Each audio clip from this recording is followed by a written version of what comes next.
প্রথম সন্তান যদি কন্যা হয় ওই ঘরে বরকত দেয় কে? কিন্তু আমরা অনেকে কন্যা হলে খুশি হতে চাই না, আছে না নাই? এগুলো জাহেলদের স্বভাব, জাহিলিয়াতের অভ্যেস। ছেলে হইলে অনেক খুশি, এলাকার সবাই মিষ্টি খাওয়ায়। মেয়ে হইলে চেহারাটার বাংলা পাসের মতো এরকম করে ফেলায়, আছে না নাই? না, ছেলে দেয় কে? মেয়ে দেয় কে? আবার ছেলে মেয়ে দুইটাই দেয় কে? আবার অনেককে ছেলেও দেয় না, মেয়েও দেয় না, তিনি কে?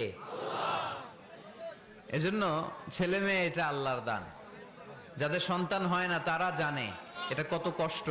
অনেকে আমাকে পার্সোনালি বলে, দোয়া চায় হুজুর, 15 বছর বিয়ে করেছি, সন্তান হয় না, দোয়া করবেন। দোয়া করি এদের জন্য, এদের অন্তরে অনেক জ্বালা। একটা মেয়ের জীবনের সবচেয়ে বড় পাওয়া, সে মা ডাক শুনবে।